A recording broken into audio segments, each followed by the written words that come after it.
अस्सलाम वालेकुम जी, मैं असद अली बात कर रहा हूँ पैशन एवोल्यूशन एकेडमी से। आज हम पढ़ने जा रहे हैं केमिस्ट्री 9th क्लास का chapter number 1। Chemistry 9th class का चैप्टर नंबर 1। चैप्टर का नाम हम पहले ही जानते हैं और चैप्टर का नाम है फंडामेंटल्स ऑफ केमिस्ट्री। इसका हमने आज पढ़ना है टॉपिक नंबर 2। टॉपिक नंबर 2 जो है वो हमने पढ़ना है आज, और टॉपिक नंबर 2 हमने पढ़ना है। टॉपिक नंबर 2 है branches of chemistry. Topic number 2 का नाम है ब्रांचेस ऑफ केमिस्ट्री, यानी कि केमिस्ट्री की डिफरेंट ब्रांचेस को हमने आज स्टडी करना है। ब्रांचेस ऑफ केमिस्ट्री का असल में मतलब ये है कि जैसे केमिस्ट्री साइंस की एक ब्रांच है, केमिस्ट्री साइंस की एक ब्रांच है, इसी तरह केमिस्ट्री की भी मुख्तलिफ ब्रांचेस हैं।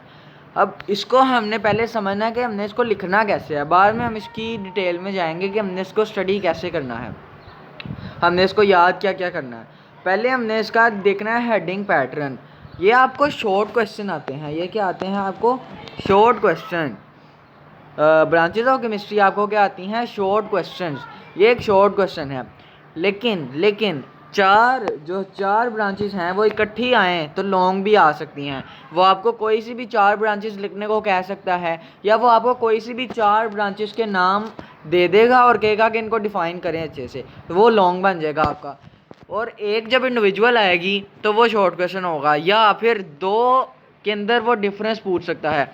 दो इसकी होंगी ना, 2 ब्रांचेस, उसके अंदर ये डिफरेंस पूछ सकता है। तो ये बात हमारी क्लियर हो गई कि ये तो है एक शॉर्ट क्वेश्चन, यहाँ पर मेंशन कर दिया मैंने। और अगर ये 4 पूछ लेगा तो क्या हो जाएगा? Long question.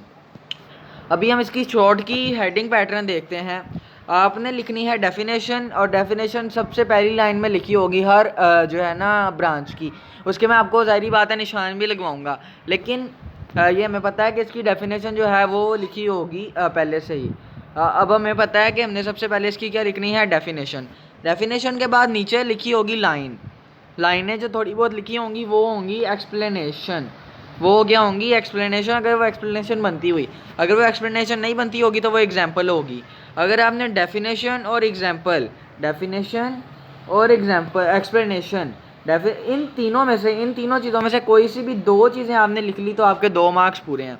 इन 2 चीज़ों में से आपने कोई सी भी 2 चीज़ लिखनी है तो आपके 2 मार्क्स जो हैं वो पूरे हो जाएंगे। आपने डेफिनेशन और एग्जाम्पल या एक्सप्लेनेशन, ये 2 चीज़ें लिख ली हैं तो आपके 2 मार्क्स पूरे। लेकिन जो अच्छे स्टूडेंट्स हैं, जो चाहते हैं कि हम कुछ एक्स्ट्रा करके आएँ, हम एग्जामिनर को मौका ना दें कि वो हमारे मार्क्स काट सके, तो फिर वो ये तीनों चीज़ें करते हैं पूरी तरीके से। फिर वो ये तीनों चीज़ें लिख कर आते हैं बोर्ड के पेपर में, और फिर उनके 2 मार्क्स कन्फर्म होते हैं अगर उन्होंने कोई गलती नहीं की होती। तो इसका हेडिंग पैटर्न इस तरह है कि सबसे पहले आप इसकी क्या लिखेंगे? डेफिनेशन, फिर आप इसकी लिखेंगे एक्सप्लेनेशन, और फिर आप इसकी लिखेंगे एग्जाम्पल। ये सबसे इजी तरीका है इसको याद रखने का।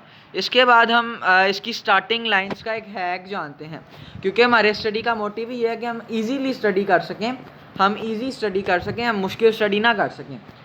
अब सब ब्रांचेस की डेफिनेशन में स्टार्ट वाली लाइन इन 3 लाइनों में से है। ये वाली लाइन होगी किसी में ये वाली, और किसी में ये वाली। इन तीनों लाइनों में से कोई लाइन हर डेफिनेशन के स्टार्ट में है। आप इनमें से कोई भी एक लाइन पकड़ लें और उसको हर डेफिनेशन के स्टार्ट में लिख लें। आपको कोई भी डेफिनेशन आती है पेपर में, मिसाल के तौर पे आपको फिजिकल केमिस्ट्री की डेफिनेशन आई है, तो आप उसमें ये पहली वाली जो लाइन है स्टार्ट में लिख के आगे उसकी डेफिनेशन लिख दें, आपके 2 मार्क्स मिल जाएंगे आपको, अगर आप पूरा हेडिंग पैटर्न लिखेंगे तो। अब ये छोटी वाली, ये जो सेकंड लाइन है ये छोटी है, ये जो थर्ड लाइन है ये भी नॉर्मल है। सबसे अच्छी लाइन जो है ना ये ऊपर वाली है, लेकिन अगर आप ये नीचे वाली 2 लाइन भी लिखेंगे तो आपको कोई प्रॉब्लम नहीं आएगी, आपके मार्क्स 2 मार्क्स जो है ना वो आपके पूरे आएंगे। यानी कि इतना मुश्किल बिल्कुल भी नहीं है ये। आपने इसकी डेफिनेशन लिखनी है, और डेफिनेशन की हाफ़ लाइन तो मैंने आपको यहाँ से अंडरस्टैंड करवा दी है। डेफिनेशन की हाफ़ लाइन आपने यहाँ से लिखनी है। इन तीनों में से कोई भी एक लाइन चूज़ कर लें, उसको याद कर लें, और कोई भी आपको डेफिनेशन वो पेपर में पूछता है तो आपने ये स्टार्ट में लिख देनी है, तो आपके मार्क्स जो है ना वो 2 आ जाएंगे। आज के लेक्चर में सिर्फ इतना ही। कल हम फिजिकल केमिस्ट्री, इनऑर्गेनिक केमिस्ट्री और ऑर्गेनिक केमिस्ट्री पढ़ेंगे, बायोकेमिस्ट्री पढ़ेंगे और इंडस्ट्रियल केमिस्ट्री पढ़ेंगे। आज के लिए अल्लाह हाफिज़। इसको अच्छी तरीके से तैयार कीजिए। अल्लाह आपका निगहबान हो।